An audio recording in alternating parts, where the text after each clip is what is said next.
Bonjour à tous et bienvenue dans cette nouvelle vidéo. Alors avant de vous dévoiler le thème, comme d'habitude, je vais faire ma promotion, donc vous avez mon compte Instagram juste ici. Pour ceux qui veulent avoir accès au PDF des vidéos et qui veulent aussi soutenir mon travail, vous pouvez vous abonner à l'abonnement premium sur la chaîne. Pour ça, donc, vous vous abonnez, ensuite vous m'envoyez un message, un DM sur Instagram et je vous inclus dans le groupe WhatsApp où je vous mettrai donc les PDF à chaque nouvelle sortie de vidéo. Donc, comme vous pouvez le lire ici, on va parler une nouvelle fois des drapeaux rouges chez le sportif, mais enfin, pas forcément que des drapeaux rouges, mais toujours ce côté raisonnement clinique, triage, filet de sécurité. J'avais déjà fait une vidéo il y a quelques temps où j'avais abordé certains thèmes. Bah là, on va aller, on va continuer en fait. On va pas forcément aller plus loin, on va juste explorer d'autres thèmes. Donc il y a 36 diapos. On va se dire, bah, je pense que la vidéo va durer ouais, peut-être 1 heure, on va se dire. On va se donner 1 heure.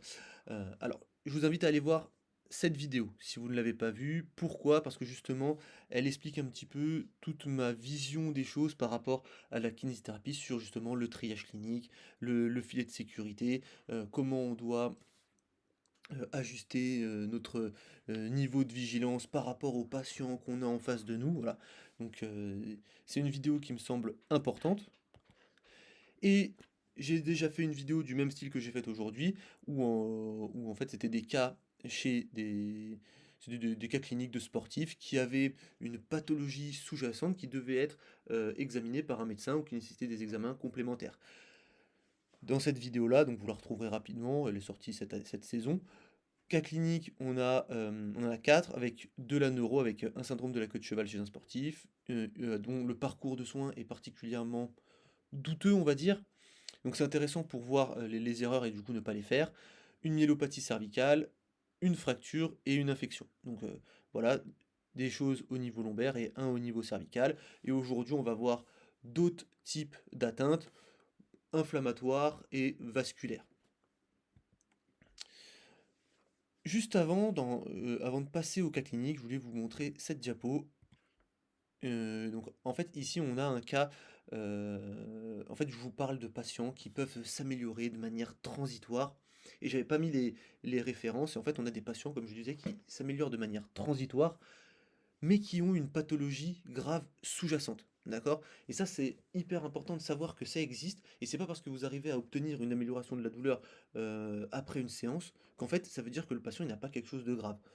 Et en fait, on le voit beaucoup, donc là, c'est des rapports de cas avec des cancers et en fait, à chaque fois, on peut avoir une amélioration temporaire, des symptômes, mais voilà, ça n'exclut pas, en fait, le fait qu'il y ait une pathologie grave sous-jacente et là, donc là, je vous dis 1, 2, 3, il y a 4, 5, 5 rapports de cas où en fait, on a, à chaque fois une amélioration temporaire des symptômes grâce à de la thérapie manuelle, de la chiropraxie, des choses comme ça. Mais derrière, il y a une pathologie grave sous-jacente qui doit pas être, voilà, qui doit pas être ratée ou en tout cas le rater le moins longtemps possible. Mais si à chaque fois que vous vous dites: «Mon patient il s'est amélioré, donc c'est que c'est quelque chose de pas grave» ou «Je tiens quelque chose, il faut juste que j'ajuste un peu le traitement» ou quoi, en fait là vous pouvez faire des erreurs. De toute manière, là c'est des cas de cancer, de tumeur, donc c'est difficile, voilà. En termes de drapeau rouge, de raisonnement clinique et tout ça, c'est vraiment une situation qui est pas facile.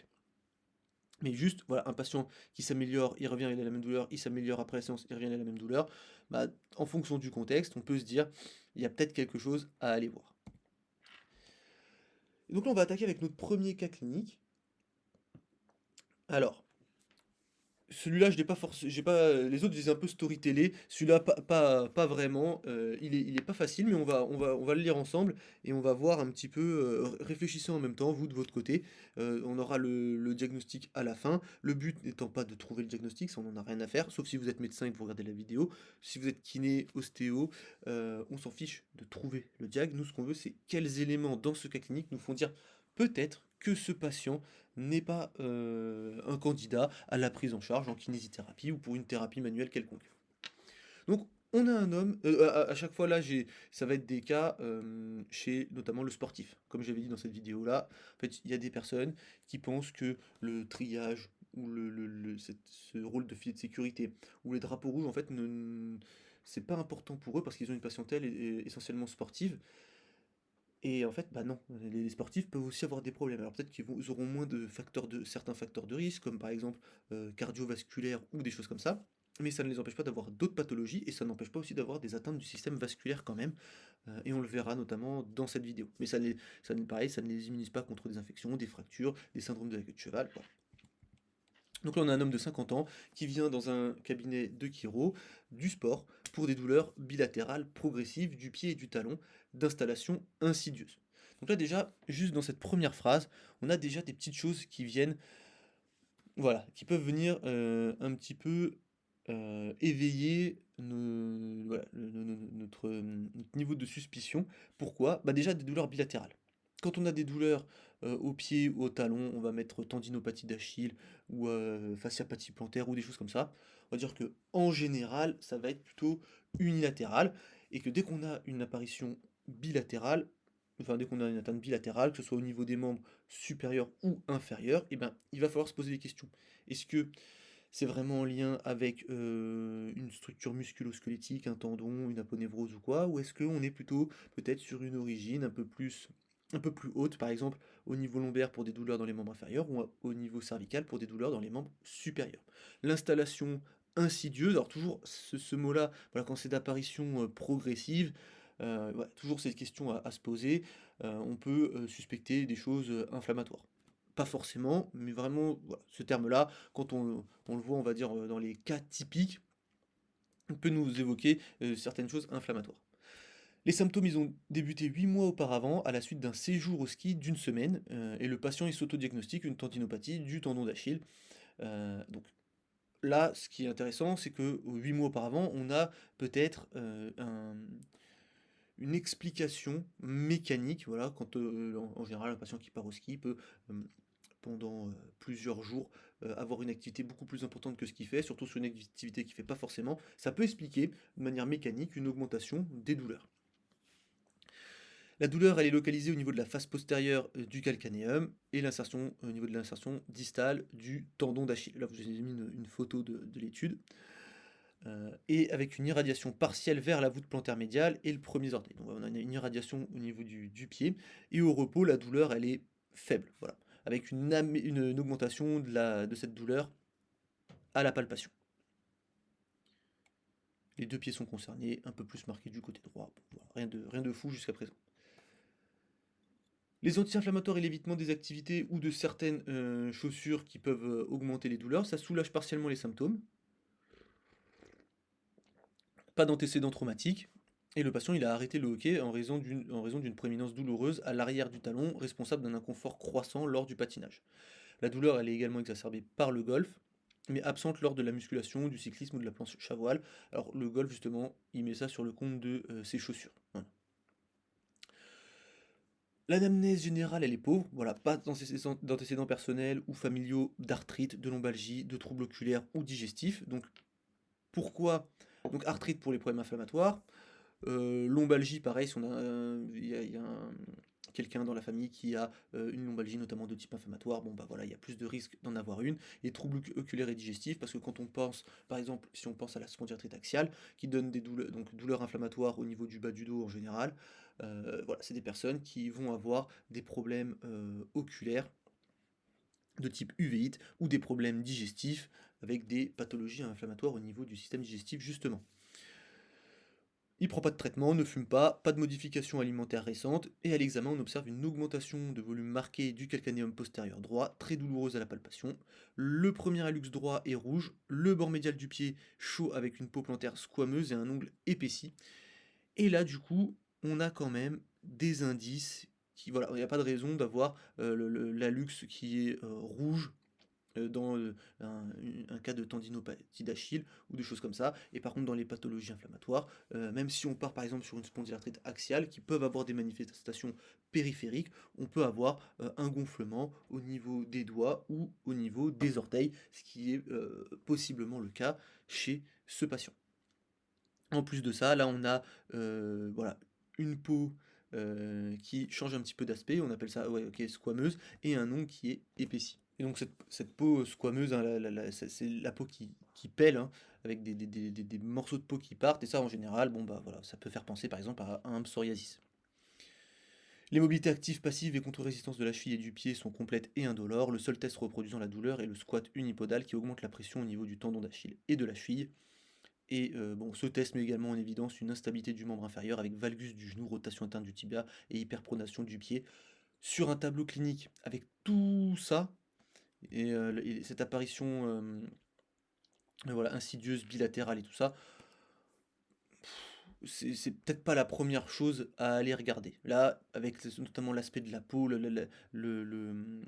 voilà, le calcanéum qui a grossi et tout ça, bon, il faut peut-être exclure une cause médicale. Donc c'est un patient qui avait déjà eu des radios et une échographie du pied droit. Et les radios montraient des éperons calcanéens plantaires et achilléens et l'échographie des dépôts calciques à l'insertion du tendon d'Achille.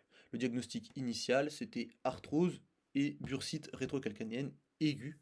Euh, donc pourquoi pas, face à des douleurs d'apparition suite à une augmentation du volume, par exemple, dû au ski, pourquoi pas. Mais quand on prend l'ensemble du tableau clinique, le patient finalement, il a été adressé à la médecine du sport pour discuter de diagnostics différentiels plus larges, notamment une arthrite psoriasique. Et les examens complémentaires, incluant scintigraphie osseuse, ont mis en évidence une anthésopathie achillienne bilatérale typique des arthropathies séronégatives. Et donc du coup, quand on revient sur ce qu'on a dit tout à l'heure, les atteintes bilatérales, on peut remonter d'un cran et se dire si on a des douleurs aux deux talons, aux deux pieds ou quoi, on peut remonter au niveau de la colonne lombaire. Si c'est au niveau des deux bras, des mains, on peut remonter au niveau du rachis cervical, mais on n'exclut pas non plus les problèmes inflammatoires. Voilà. Les problèmes inflammatoires, ça peut donner des douleurs qui vont être bilatérales, ça peut être les deux genoux, les deux mains, les deux pieds, il peut y avoir tout un tas de douleurs comme ça. Le bilan sanguin, il est normal. Donc l'AVS, CRP, facteur rhumatoïde, HLA-B27, anticorps antinucléaires négatifs, sans argument pour une infection. Malgré cela, la présence de lésions cutanées plantaires et d'ongles épaissis a conduit au diagnostic d'arthrite psoriasique. Le patient a été pris en charge en rhumatologie avec méthotrexate et AINS. À un an de suivi, il avait repris ses activités sportives, dont le hockey. Donc voilà, on a un cas d'un patient qui avait en fait, qui présente donc qui court, enfin voilà, qui était, 50 ans, qui faisait du sport et du golf. Bon là il y a eu le ski, voilà, qui faisait du hockey, tout ça, et en fait qui avait finalement une pathologie inflammatoire, donc à ne pas mettre de côté quand on a des douleurs qui arrivent effectivement de manière insidieuse, qui sont bilatérales, surtout dans un tableau avec des éléments qui font penser à un psoriasis, notamment les ongles et les atteintes cutanées plantaires.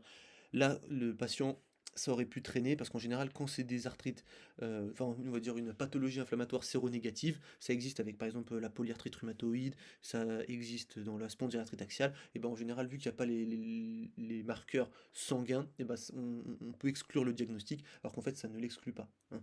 Pareil pour si on prend la spondylarthrite axiale, c'est pas parce que le HLA-B27 est négatif qu'il n'y a pas de spondylarthrite axiale. Tout ce qui va être marqueur inflammatoire peuvent être négatifs, l'AVS, la CRP, toutes ces choses-là peuvent être négatifs, mais on peut avoir une spondylarthrite axiale, et donc les examens complémentaires c'est important, mais il faut se fier aussi à la clinique. Et donc ici on est sur une arthrite psoriasique. Voilà, donc c'était une pathologie inflammatoire qu'il fallait pas, auprès de laquelle il ne fallait pas passer à côté, important à identifier, parce que là tous les protocoles que vous allez mettre en place vont pas forcément avoir beaucoup d'effets. Euh, les pathologies inflammatoires, elles évoluent pas forcément de manière linéaire, constante, il peut y avoir des moments de mieux, donc bah, ça va mieux, la personne arrête ses soins, vous vous dites bon bah j'ai soigné sa tendinopathie d'Achille, et quelques mois après ça revient. Voilà. Pareil dans le cas de la spondylarthrite axiale, on a des patients qui ont mal au dos, qui consultent des kinés, et en fait, quand donc ils consultent le kiné tant qu'ils ont mal, ça va mieux, du coup ils arrêtent leurs soins, et dès qu'ils ont mal, bah, ils se disent ah bah la première fois le kiné m'avait aidé, et donc du coup ils repartent sur des séances de kiné, et ainsi de suite, et parfois en fait le fait de consulter un kinésithérapeute dans le cas de spondylarthrite axiale, et bah, ça augmente le délai diagnostique, parce qu'en fait on pense que c'est une lombalgie mécanique qui revient de manière récurrente, on va dire, alors qu'en fait pas du tout, c'est une pathologie inflammatoire qui évolue avec des moments de crise et des moments de mieux. Donc là, si on fait le point sur ce cas-là, chez un homme de 50 ans, bonne santé et physiquement actif, les diagnostics les plus fréquents, effectivement, ça va être la tendinopathie d'Achille ou la bursite rétrocalcanéenne. Et donc ça, c'est normal. Voilà, c'est effectivement un patient qui vient vous voir, qui fait du sport, c'est les 2 premiers diags, vous en tant que kiné. Alors, vous aurez sûrement ce diagnostic-là sur l'ordonnance, mais effectivement, vous pouvez vous dire, voilà, c'est une cause musculo-squelettique.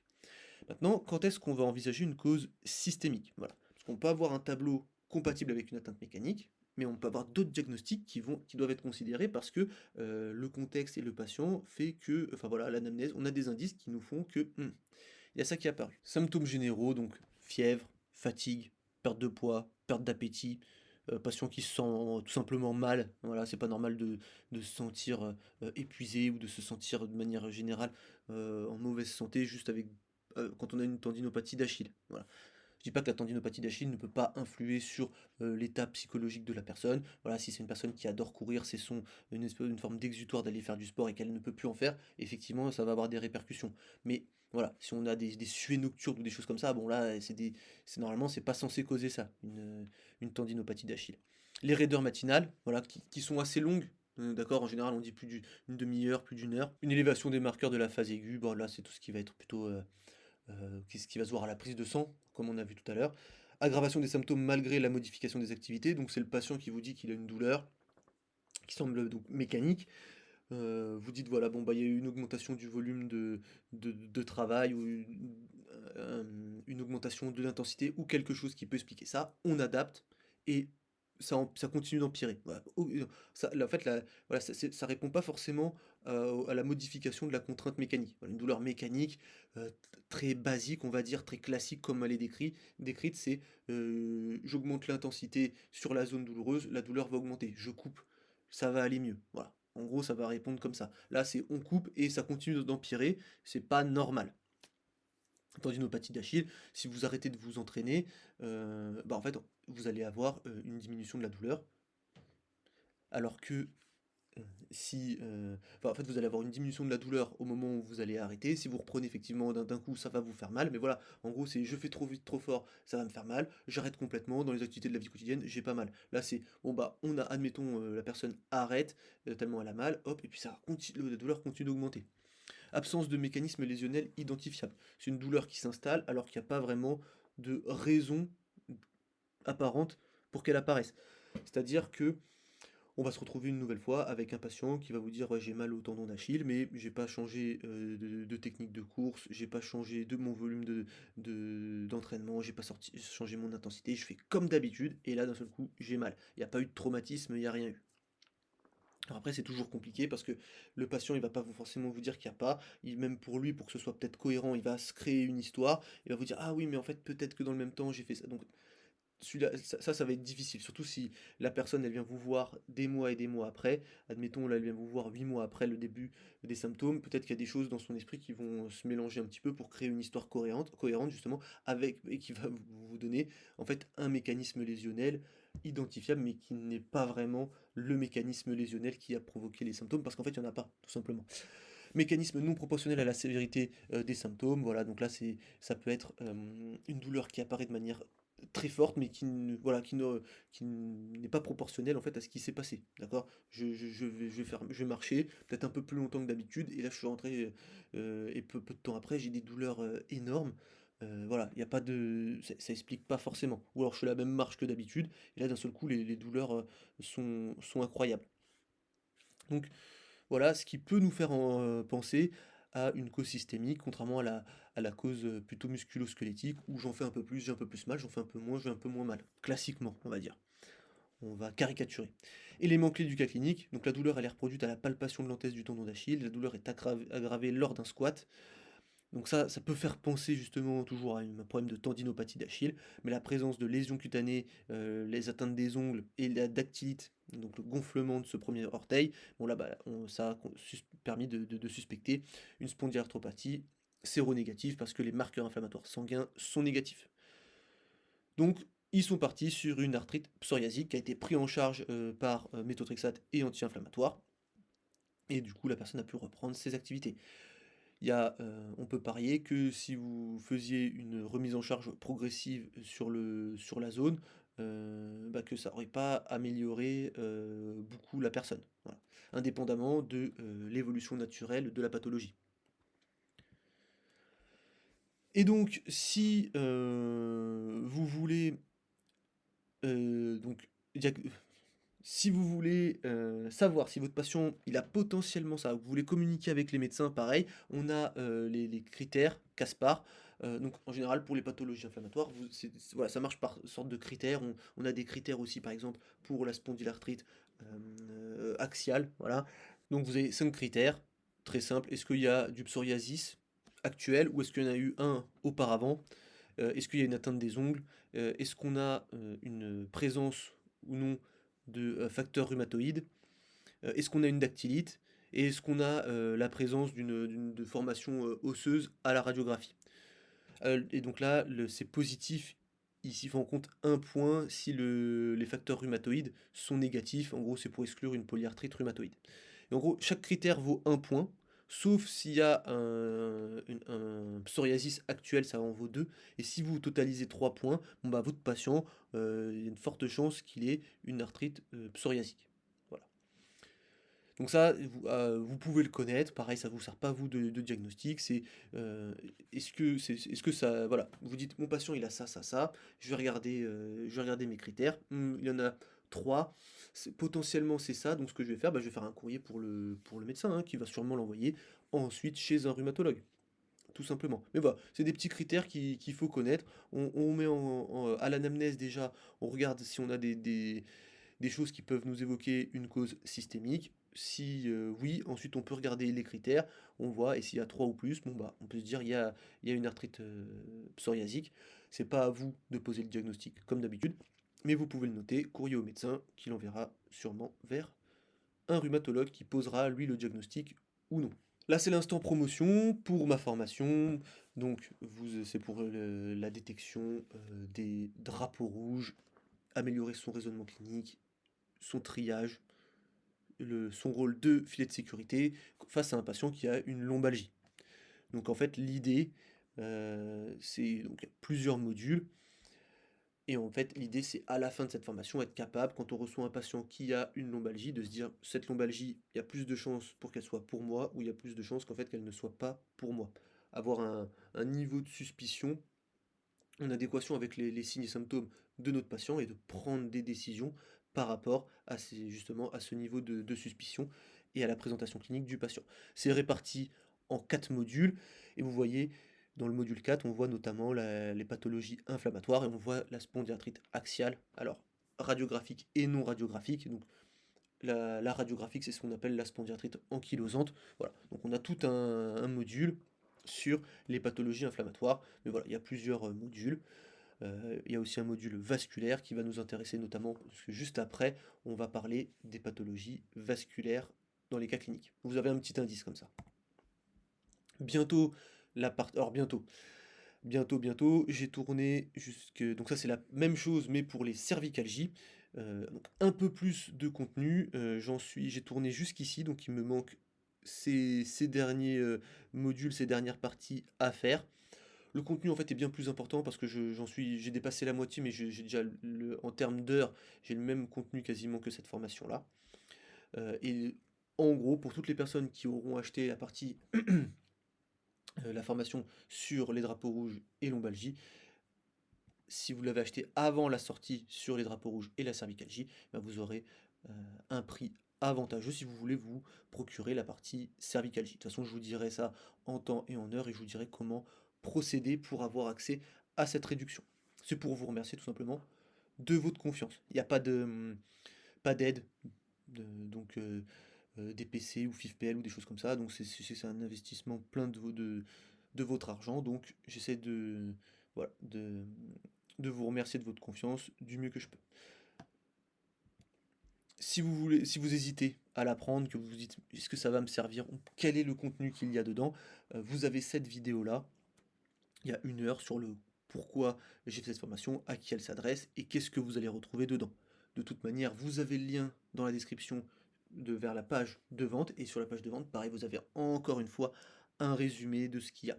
Et d'ailleurs, sur la page de vente, si vous allez tout en bas, vous avez même le nom de chaque vidéo qui apparaît dans la formation. Voilà, vous avez vraiment tout le programme détaillé, si ça vous intéresse. Et donc là, on va passer au cas clinique numéro 2. Alors, on est toujours sur une personne plutôt sportive.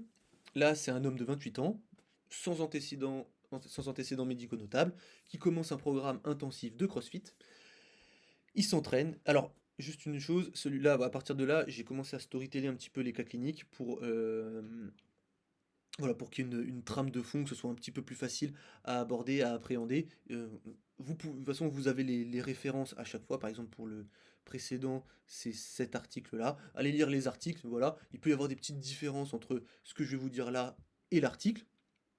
Mais grosso modo, l'idée est la même. Et voilà, vu qu'il y a un objectif pédagogique à cette vidéo, voilà, je me suis permis de storyteller un petit peu, mais vous avez la référence pour la lire en détail si vous voulez. Donc, on a notre patient qui fait son programme de CrossFit. Brutalement, une douleur apparaît, douleur cervicale droite avec irradiation frontale.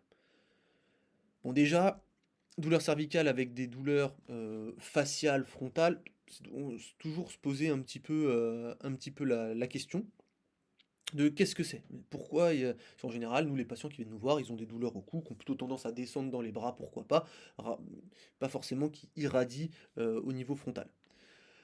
D'autres signes sont associés, confusion, engourdissement bilatéraux des bras, troubles de la coordination. Bon, là déjà, le patient il vient à votre cabinet, juste avec ça, il vous dit ça.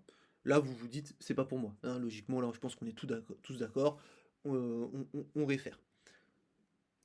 Alors, dans le contexte, il rapporte pas de traumatisme, pas de mouvements cervicaux brusques, mais vu, il y a pas, voilà, une douleur cervicale avec irradiation frontale, il n'y a pas engourdissement bilatéraux des bras, confusion, trouble de la coordination, c'est pas normal.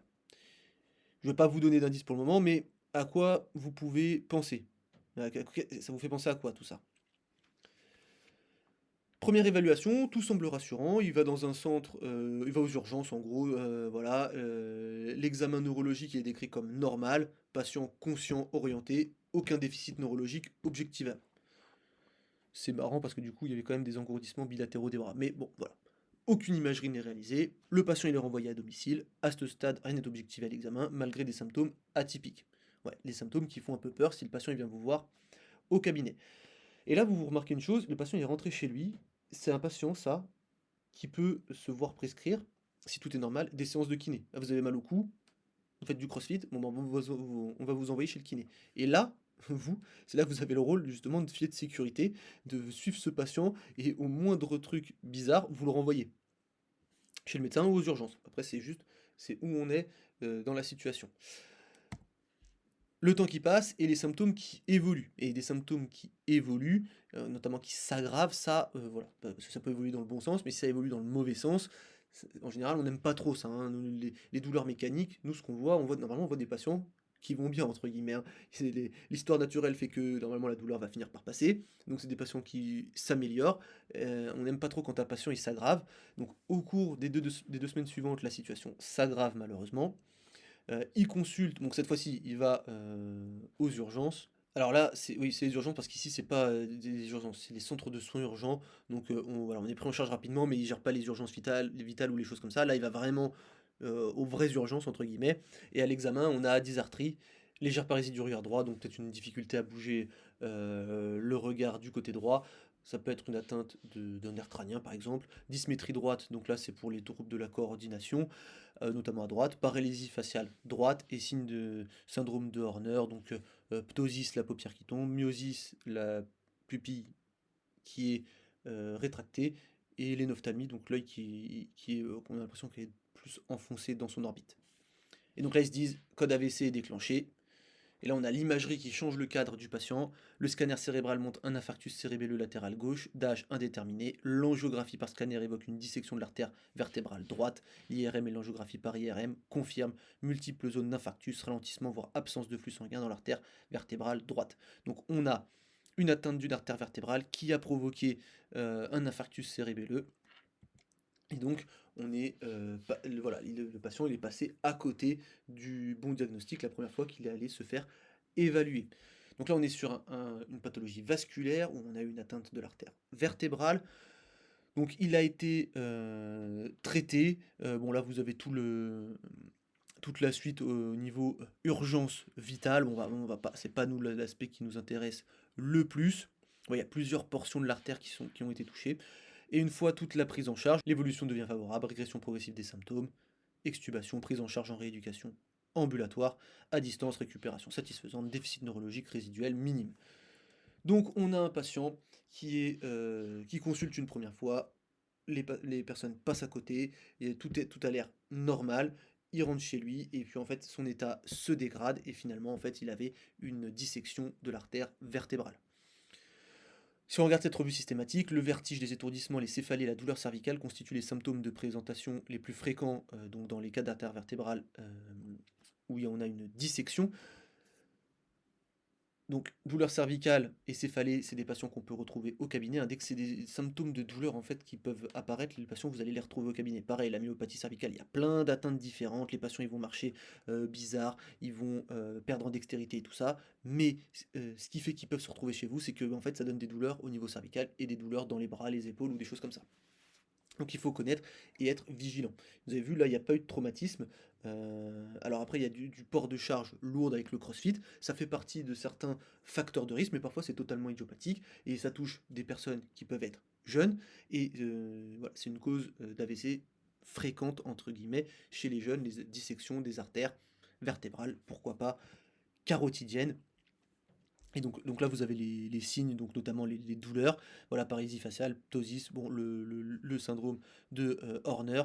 Après, tout ce qui va être des atteintes, par exemple, au niveau de l'équilibre, voilà, donc les pertes d'équilibre, après, il y a des paresthésies, des faiblesses dans les membres, voilà.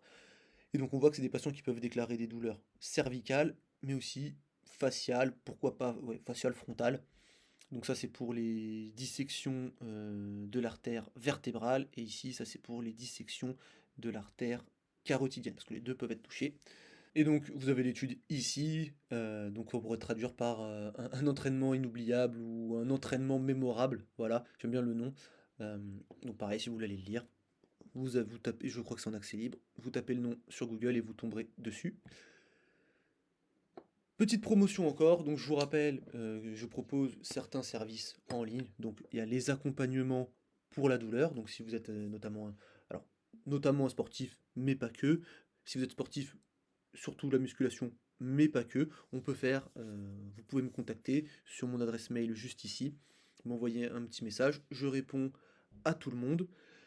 Je ne prends je fais pas les accompagnements avec tout le monde, hein, j'essaie de faire en sorte de bilanter un petit peu déjà avant qu'on se voit en ligne pour être sûr de pouvoir vous aider, ou en tout cas avoir de pas être sûr, mais au moins avoir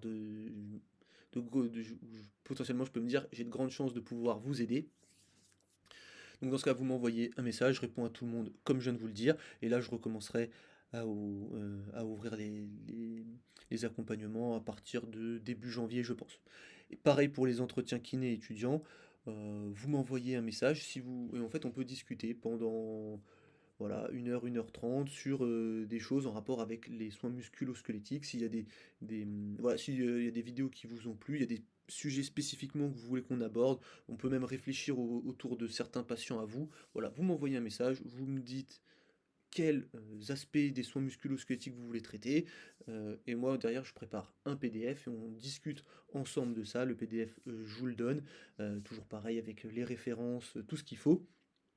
Et comme ça permet d'avoir un échange, soit autour de certains sujets, sur la douleur, la prise en charge des douleurs, je dis n'importe quoi, le lombalgie, douleur d'épaule. Il faut que ça reste dans le cadre musculo-squelettique, hein, parce que si on sort de ce cadre-là, je n'ai aucune compétence, donc je vais pas, on va pas discuter de ça.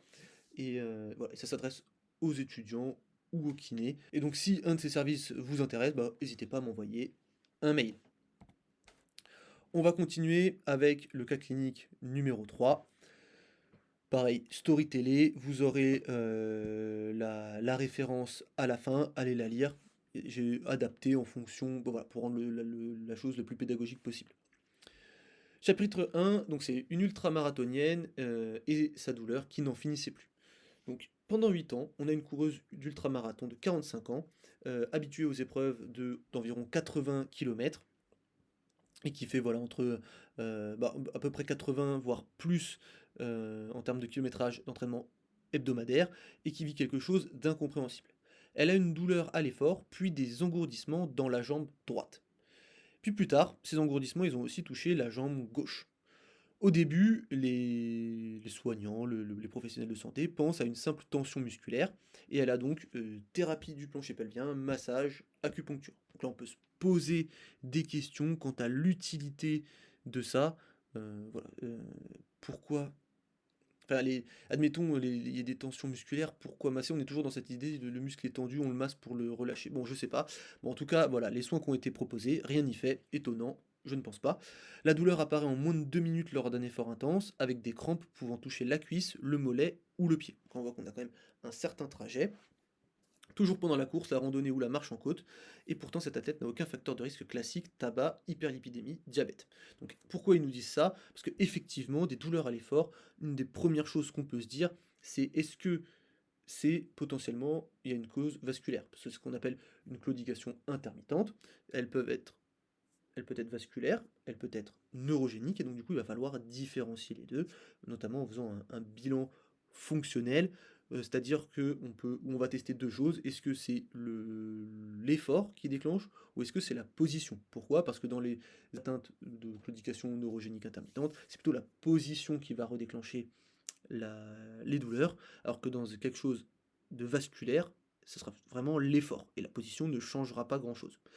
Exemple, un patient qui a un canal lombaire étroit, si vous le faites pédaler sur son vélo penché en avant, il va pouvoir faire une certaine distance, il va peut-être même ne pas être gêné du tout. Si vous le faites pédaler en extension, là il va galérer, il va s'arrêter assez vite. Mais c'est pas l'effort en soi, c'est aussi le fait d'être en extension. Par contre, une personne qui a une atteinte vasculaire, vous le mettez en flexion sur le vélo ou en extension, l'effort, en fait, les symptômes vont être proportionnels surtout à l'intensité de l'effort. Voilà. Plus ça sera intense, plus les symptômes vont apparaître vite et plus ils seront forts. Et c'est ce qu'on a un petit peu ici avec les douleurs, les efforts intenses qui font apparaître les douleurs en moins de 2 minutes.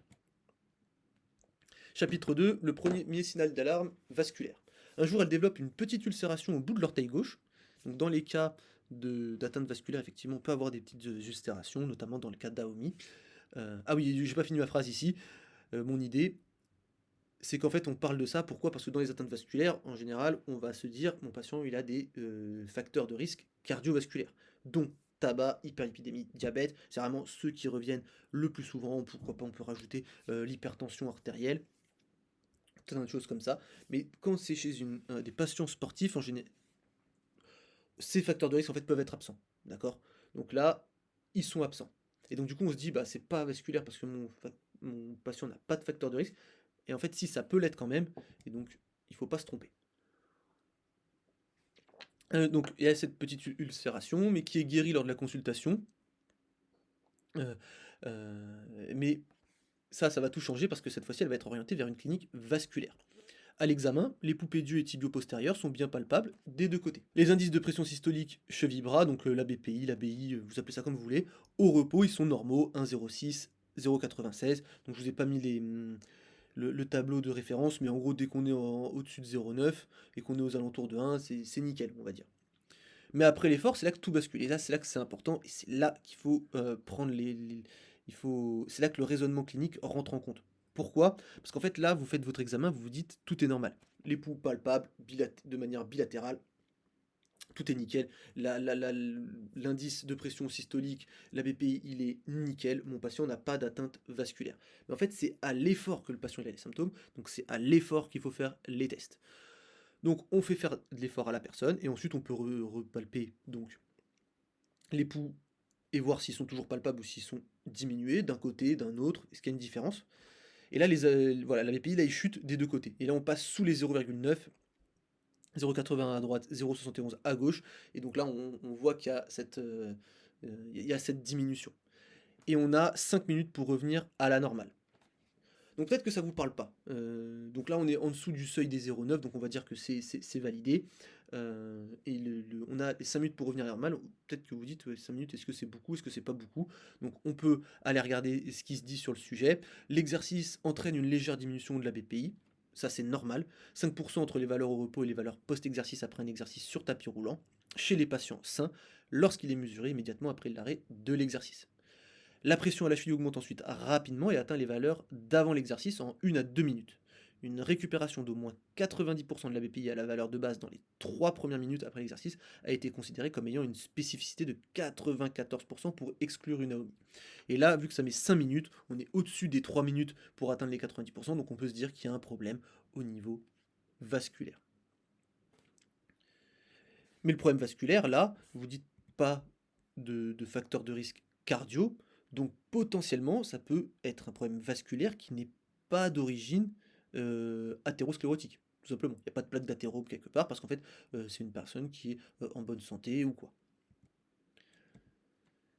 Chapitre 3, imagerie et hypothèses diagnostiques. Donc là, ils ont fait un scanner. Alors, donc le scanner, un angioscanner et un échodoppler veineux. Aucune sténose iliaque, pas de reflux veineux, pas de thrombose veineuse profonde. Ah. Donc du coup, l'examen ne confirme pas ce qu'on a vu juste avant. On continue. Le doute persiste, deux diagnostics entrent en scène. Syndrome de l'artère poplitée piégée, endofibrose de l'artère iliaque externe. Ça, c'est les deux diagnostics chez un patient jeune, sportif, sans facteur de risque cardiovasculaire, qui doivent venir en tête. Alors, de toute façon, c'est toujours pareil, c'est pas pour poser un diagnostic, c'est juste pour se dire, c'est pas à moi de prendre en charge. Parce qu'un patient qui a un syndrome de l'artère poplitée piégée ou une endofibrose, vous allez faire quoi? Ben, vous allez faire rien. Ou alors vous allez mettre en place des choses, mais qui ne vont pas avoir d'effet. Un Doppler poplité provoqué négatif, donc le piégeage poplité il est écarté. Et donc pour écarter ce piégeage poplité, il faut faire le test de manière provocative, c'est-à-dire en dynamique, faire un exercice pour que ça provoque les symptômes et on regarde ensuite. Et c'est ce qui a été fait, c'est négatif. Donc sur les deux diagnostics ici, on peut écarter le premier. Ensuite, chapitre 4, le test clé, le Doppler aorto-iliaque post-exercice. Au vu de la suspicion de cette endofibrose de l'artère iliaque externe, un Doppler aorto-iliaque post-effort est réalisé. Pour reproduire son entraînement, le laboratoire adapte manuellement l'inclinaison du tapis à son allure habituelle. Résultat, vitesse post-exercice élevée compatible avec une sténose, réduction du diamètre artériel évoquant une part de vasospasme. C'est la première fois que ce protocole Doppler post-exercice décrit dans la littérature est appliqué dans ce centre et le diagnostic tombe endofibrose bilatérale de l'artère iliaque externe. Ça, pour faire simple, hein, c'est le signe justement d'une artère qui serait un petit peu sténosée à l'effort. Hein. Voilà, tout simplement. Et donc, dernier chapitre pour ce cas-là, on passe au dénouement. Et donc, chez cette patiente, là où elle était, l'angiographie préopératoire risquait de pas montrer, enfin de pas mettre en évidence en fait une endofibrose, et vu qu'ils pouvaient pas faire l'angiographie post-exercice, ils ont décidé en gros de l'opérer, et enfin d'ouvrir et d'opérer que s'ils voyaient une anomalie qui était confirmée pendant l'opération. Et justement, elle a accepté. La chirurgie a été faite au début du côté droit, donc le côté qui était le plus atteint. Et en termes de récupération, à 1 mois, elle marchait sans difficulté. À 3 mois, disparition des symptômes à droite. Elle a demandé à faire l'opération du côté gauche. Et 6 mois après la première chirurgie, reprise de la course, les symptômes ont disparu des deux côtés et le Doppler était normal. Donc on a une patiente qui a eu des symptômes pendant environ 8 ans, qui a été avec une patho qui a été confondue avec un trouble musculo-squelettique qui en fait n'en était pas un. Après, c'est toujours comme on disait précédemment, une atteinte musculo-squelettique, normalement, ça va quand même vers le mieux. 8 ans de douleur, c'est pas normal pour une douleur musculo-squelettique de type tendinopathie ou un tissu sensible ou peu importe. Et donc, si on revient un petit peu sur cette histoire d'endofibrose, en gros, donc l'endofibrose de l'artère iliaque externe, c'est une pathologie typique des sportifs, notamment d'endurance, mais qui est relativement piégeuse parce qu'elle a des manifestations qui peuvent aller de la simple claudication intermittente à une ischémie sévère. Et donc, quand on a une claudication intermittente, il faut être capable de faire le diagnostic différentiel entre l'origine vasculaire, neurogénique, et même dans le vasculaire, il y a des claudications qui sont artérielles, certaines qui sont peut-être même qui sont veineuses. Donc voilà, il faut être capable d'avoir un raisonnement pour différencier un petit peu tout ça. Les, en plus, les symptômes rapportés par le patient, ils sont relativement classiques. Hein. Douleur à la jambe, engourdissement, fourmillement, tout ça, ça peut être confondu avec une radiculopathie par exemple. Ces signes sont souvent interprétés justement comme un trouble musculo-squelettique lié au sport, et donc ça va retarder le diagnostic. Un autre piège, c'est que les symptômes ils disparaissent rapidement au repos. Et en général, on a tendance à faire des examens cliniques qui sont au repos. Et donc tout paraît normal. Et dès qu'on passe à l'effort, et ben là, tout change et c'est là que la pathologie se révèle. Et donc, tant qu'on fait les examens au repos, bah, tout va bien, et donc le délai diagnostic s'allonge. Comment on la diagnostique? Le diagnostic il repose sur deux piliers, l'évaluation clinique en ciblant les symptômes d'effort et leur réversibilité rapide, et les examens non invasifs, en particulier échodoppler et ABPI. Et donc, avec tout ça, on est capable de repérer ce type de pathologie. Pour la prise en charge, bon après là, ça donc vous avez la référence ici, on pourrait en discuter, mais ce qu'on nous dit là, c'est forme modérée, mesures conservatrices, adaptation de l'entraînement, forme sévère, chirurgie avec endofibrosectomie. Quand on regarde ici l'algorithme décisionnel, il est donc qui est assez complet. Nous, on est kiné, donc on peut faire la première partie, d'accord? Donc un patient sportif, notamment d'endurance, qui a des douleurs dans la jambe, on regarde à l'anamnèse est-ce qu'il y a des choses qui nous font penser à ça, et ensuite on peut utiliser les examens non invasifs. Alors nous, on va pas utiliser le Doppler, on va surtout utiliser l'ABPI. Après, on peut et après voilà, donc là vous avez les résultats en fonction de la BPI, du Doppler. Bon, nous on va pas utiliser ça, voilà, on utilise vraiment les trois premières cases avec ici la BPI. D'accord? Si vous êtes capable juste d'y penser, de faire certains tests à l'effort et de faire un ABPI, vous êtes très bon. Les études montrent, si on en parle un petit peu, que ça touche plus souvent le côté gauche. Dans la revue ici, voilà, il y avait 54% des cas qui étaient à gauche, et c'est ce qu'on retrouve régulièrement. Voilà, 52% à gauche, 54,1% à gauche. Ils en discutent un petit peu, pourquoi surtout à gauche? Ça s'expliquerait par la physiopathologie propre à la pratique du cyclisme. La position très fléchie est maintenue pour l'aérodynamisme qui entraîne une friction chronique sur l'artère iliaque externe. Et avec le temps, en fait, ces contraintes, elles favorisent la formation de tissus fibreux, de l'endofibrose. Les mécanismes étiologiques principaux, la littérature décrit plusieurs facteurs mécaniques qui augmentent le risque. L'hyperflexion répétée de la hanche, donc notamment par exemple sur le cyclisme, longueur excessive du vaisseau, et l'hypertrophie du psoas. Et en gros, chez certains cyclistes, l'endofibrose gauche pourrait être renforcée par des scolioses lombaires dégénératives à convexité gauche, et dans ce cas, l'hypertrophie du psoas se développe davantage du côté convexe. Et donc ce qui augmenterait la pression exercée sur l'artère iliaque gauche. Après, on s'en fiche, mais c'est juste qu'on peut se dire, voilà, plus de risques que ce soit à gauche, enfin, voilà, il y en a un peu plus. Ne vous dites pas, ah, mon patient, il a des symptômes à droite, donc c'est pas ça. Bon, faut pas penser comme ça, là, ça va plutôt être source d'erreur comme type de raisonnement. Ici, je vous ai mis deux algorithmes décisionnels, et en fait, pour différencier quoi, l'endofibrose de l'AOMI.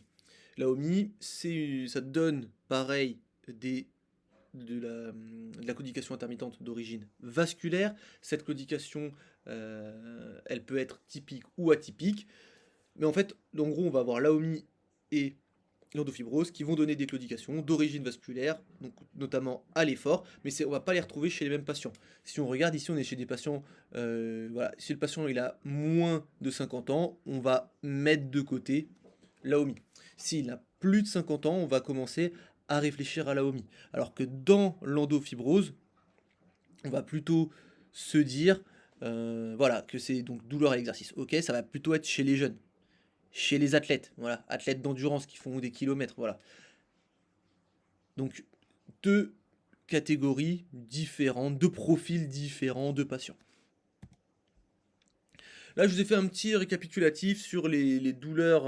Alors, c'est dans cette étude-là, c'est une scoping review. Il y a, voilà, il y a plein de diagdifs pour les douleurs dans les jambes. J'en ai choisi quelques-uns. On va parler du syndrome des loges, donc avec un pattern en termes de douleur qui est une douleur à l'exercice, d'apparition graduelle pendant l'exercice, avec une disparition rapide quelques minutes après l'arrêt de l'exercice.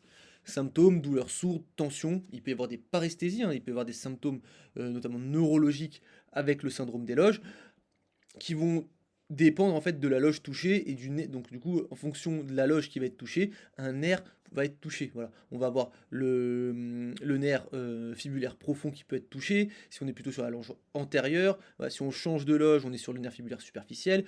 Ici, dans la loge postérieure, notamment profonde, on va plutôt être sur le nerf tibial postérieur.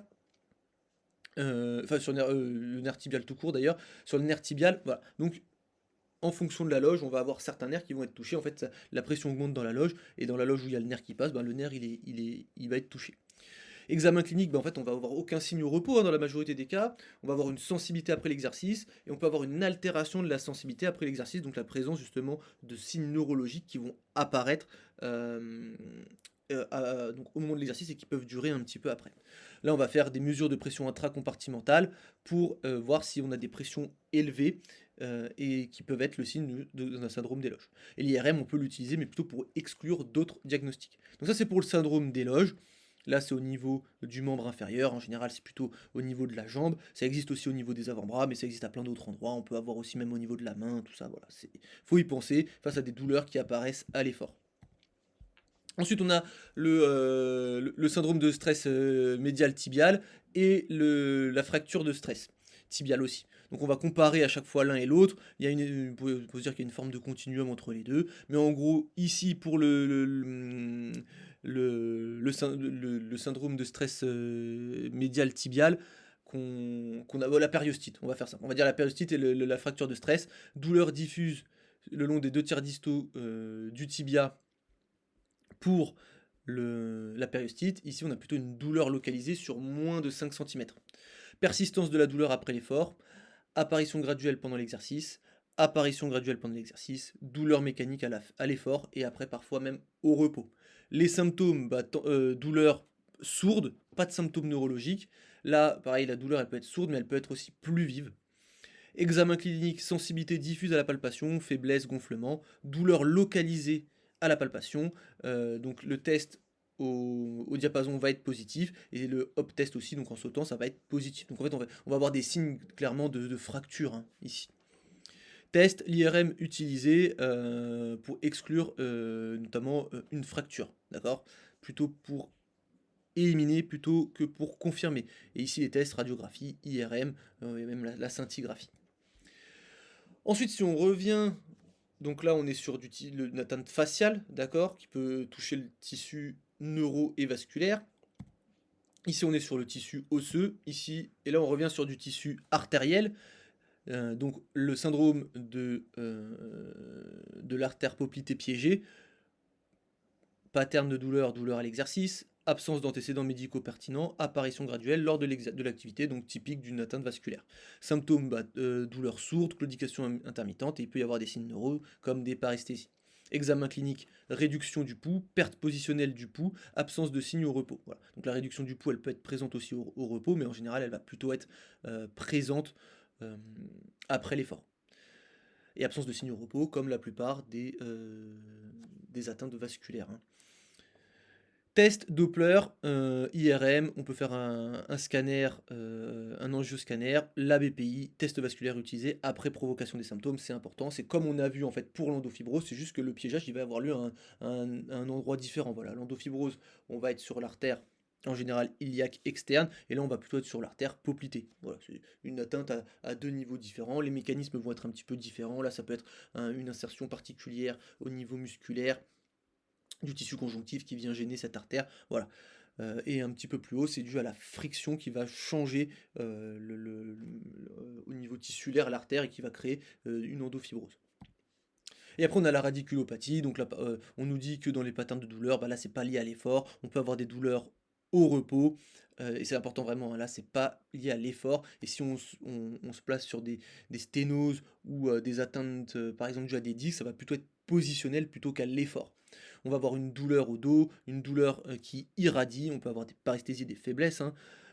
Examen clinique, le SUM test peut être positif, en gros les tests de mise en tension vont être positifs, on peut avoir de la faiblesse, test IRM, EMG avec conduction nerveuse en termes de test. Voilà. Donc il y en a c'est plutôt au repos, il y en a ça va plutôt être à l'effort, et quand je dis au repos ça peut être peut-être plutôt positionnel on va dire, pas forcément à l'effort, et des atteintes qui vont être plus liées à l'effort. Et si vous voulez aller un peu plus loin en termes de raisonnement clinique, vous avez ces 2 vidéos qui sont hyper intéressantes pour voir justement comment vous êtes capable de raisonner face ici à une claudication intermittente dans les jambes, et ici face à une claudication intermittente dans les jambes puis dans les mains. Donc le but, c'est toujours comme d'habitude, on s'en fiche de trouver le diagnostic, le but c'est de réfléchir, d'avoir une méthode par rapport à l'anamnèse, à l'examen clinique, à comment on va faire son examen clinique, Est-ce que je vais le faire de manière positionnelle? Est-ce que je vais le faire de manière à l'effort? Enfin, est-ce que je vais le faire à l'effort? Est-ce que je vais faire les 2 pour, avec un raisonnement par diagnostic différentiel pour se dire: «Ce patient-là n'est pas pour moi», à référer, voilà et quand, c'est pas un patient qui a besoin d'être, qui se dont le traitement sera, dans notre cabinet. Du moins pas au début. Et on va finir avec ce dernier cas, très intéressant. Je vais rien vous dire. Voilà, on a une petite photo, donc pareil, j'ai storytellé les choses. Chapitre 1, le jour où tout commence. Donc c'est une personne qui a 44 ans, qui soulève 36 kilos au développé couché incliné aux haltères. Il fait du développé couché à 136 kilos, 3 fois 5 en termes de série et de répétition. Et un jour, bah, lorsqu'il pousse lourd, quelque chose change dans son bras gauche. Gonflement brutal, une décoloration avec une teinte violacée de l'épaule à la main, une gêne qui augmente dès qu'il laisse le bras pendre en position le long du corps, un soulagement quand il lève le bras ou le tient au-dessus de la tête. C'est le début d'une histoire qui ressemble à ce qu'on appelle un syndrome de la traversée thoraco-brachiale, plutôt d'origine veineuse. Voilà. Donc, effectivement, je pense que si le patient vient vous voir avec ce bras comme ça, je pense que vous n'allez pas le garder dans votre cabinet. Et ce serait une bonne décision de ne pas le garder dans votre cabinet. Les premiers soins et les premiers faux pas.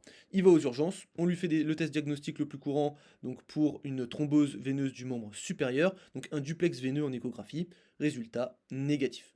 On lui donne un vêtement de compression et on le renvoie chez lui. 6 semaines plus tard, rien n'a changé, toujours le même gonflement, toujours la même décoloration, toujours la même gêne avec les mouvements de poussée. Un second duplex est fait, encore pas de thrombose, mais une réduction du flux veineux spontané lorsque la tête tourne à gauche, qui se normalise lorsque la tête tourne à droite. Donc tout le monde pense à un syndrome de la traversée thoraco-brachiale veineux, ce qui est une bonne idée, et donc là, bah, il est envoyé chez un chirurgien vasculaire. Et il programme un vénogramme, donc une phlébographie, dans 3 semaines, ce qui est un peu long, hein, ça fait déjà... donc entre ce moment-là et au moment où il revient, il y a plusieurs semaines déjà qui sont passées, voilà, 6 semaines ici. On rajoute 3 semaines et on l'adresse en kinésithérapie. Et là, c'est là que c'est intéressant. Donc vous voyez, les parcours de soins atypiques, ça existe, d'accord? Ça, c'est un patient, ça existe. Il y a un monde dans lequel il a fait tout un tas d'examens. Il y a un diag qui en plus ne se traite pas du tout en kiné, il se retrouve dans votre cabinet. L'examen en kiné, donc lors de sa première séance, le kiné voit immédiatement ce qui saute aux yeux, hein, donc une décoloration diffuse, d'un violet profond, de l'épaule jusqu'à la main, veine superficielle visible sur le deltoïde antérieur et le biceps, hein, donc on a un réseau, les collatérales au niveau superficiel qui apparaissent, circonférence du biceps 42 cm à gauche, 39 cm à droite, sensation de plénitude, de bras pleins, notamment dans certains mouvements en fin d'amplitude, œdème qui ne prend pas le godet, muscles scalènes et pectoraux hypertrophiés.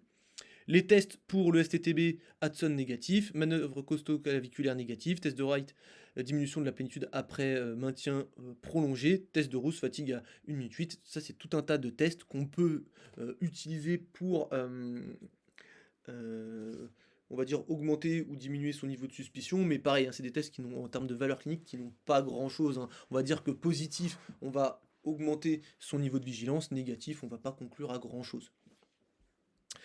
Et donc le kiné, il traite selon les recommandations.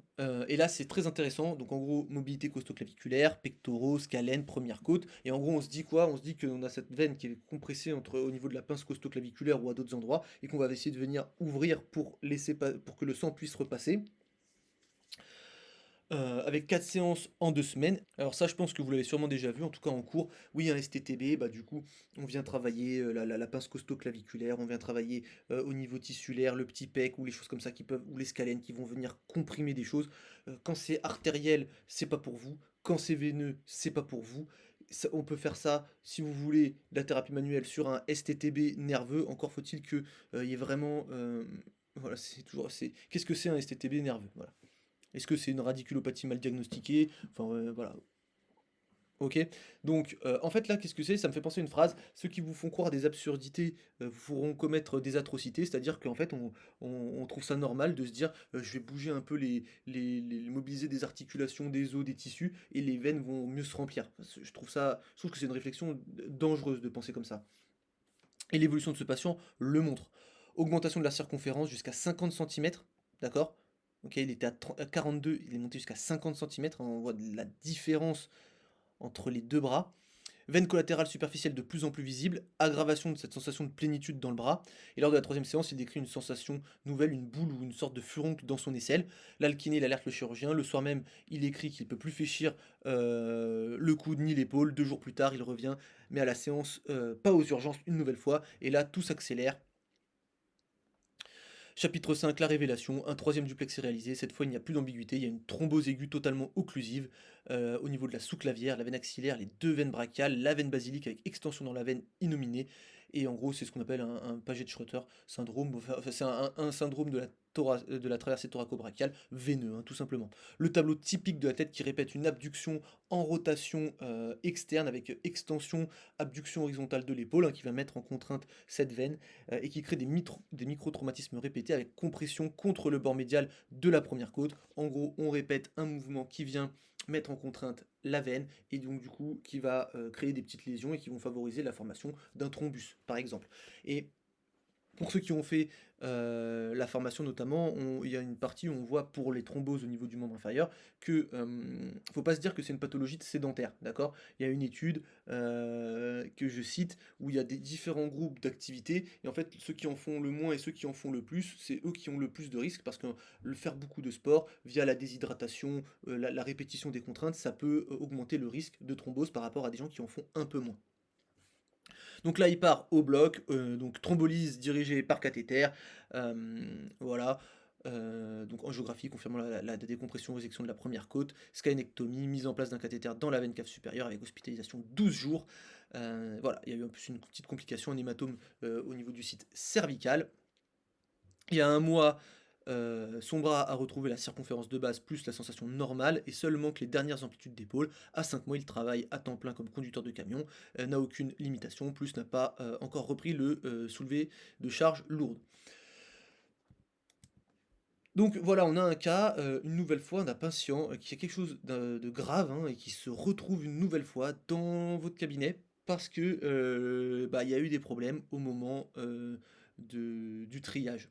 Enfin, au moment du triage, au moment du diagnostic. Et donc, du coup, vous vous retrouvez avec votre rôle de, pas forcément là de triage en soi, mais ça va vraiment être le rôle de filet de sécurité. Il y a un truc bizarre, on vous l'envoie, et si derrière quelque chose de plus bizarre apparaît, bah, vous vous renvoyez. Et donc, ça, c'est exactement de ça dont je voulais vous parler dans cette vidéo. Ensuite, donc là, on a une illustration du STTB avec les différents passages du plexus avec veine et artère et qui peuvent être comprimés à différents endroits. Donc il y a le triangle interscalénique, la pince costoclaviculaire et l'espace sous-pectoral. Là, vous avez les différents. Alors, ce qui nous intéresse surtout, c'est le syndrome le STTB artériel et le STTB veineux, voilà, qui vont présenter une histoire qui peut être un petit peu différente. Mais là, on reconnaît bien hein, le gonflement et la couleur de type cyanose. Euh, Ici, l'examination. Et pareil, examination, on retrouve la cyanose ici. Voilà. Et donc, là, après, on a les investigations, enfin les différents tests ou imagerie qu'on peut faire avec. Donc, nous, quand on vient ici, voilà, il y a la vénographie, il y a les ultrasons. Voilà, tout ça, c'est important de le savoir parce que c'est pareil et ça peut arriver aussi que le patient il ait un problème artériel et que au lieu de lui faire une vénographie, bah, par exemple s'ils font quelque chose où on voit plutôt les artères, et ben on va pas voir les veines et inversement. Et donc ça c'est important. Donc c'est important d'avoir des diffs en tête. C'est important d'être capable d'avoir un raisonnement clinique, pas pour trouver la pathologie, mais pour se dire c'est pas pour nous. Et c'est bien de connaître un petit peu les imageries et tout ça, parce que s'il y a quelque chose qui est mal fait, comme ça vous derrière vous avez encore votre rôle de sécurité en disant il y a des choses qui me font peut-être me dire que tout n'a pas été fait correctement, ou peut-être qu'il faut faire d'autres explorations ou d'autres choses comme ça, et donc après référer chez le médecin pour que les bonnes décisions soient prises. D'accord? Donc ce rôle de triage, et tout ça, on le voit, je vais remonter très haut, ce rôle de triage et de filet de sécurité. Le patient vient, est-ce qu'il est pour moi? Est-ce qu'il est pas pour moi? Et le patient qui vient et qui a, déjà un diagnostic en cours qu'il faut suivre, avec une radiculopathie par exemple, qui peut évoluer en syndrome de la queue de cheval. Donc là, du coup, vous avez votre rôle de filet de sécurité. Justement, un STTB veineux qu'on vous demande de traiter. Et du coup, si ça commence à s'aggraver, bah, du coup, vous pouvez le renvoyer. Mais voilà, après ce patient-là n'aurait jamais dû se retrouver chez un kiné, hein. Il aurait dû avoir, la, il aurait dû avoir, sa phlébographie de manière très rapide et être opéré, dans la foulée, je pense, hein. C'est plutôt ça à ça qu'on s'attend, hein, d'accord? Donc pareil, vous avez le cas juste ici, si vous voulez aller le lire en détail. Et donc on a fini avec cette vidéo-là. J'espère qu'elle vous a plu et on se dit à la prochaine. Salut!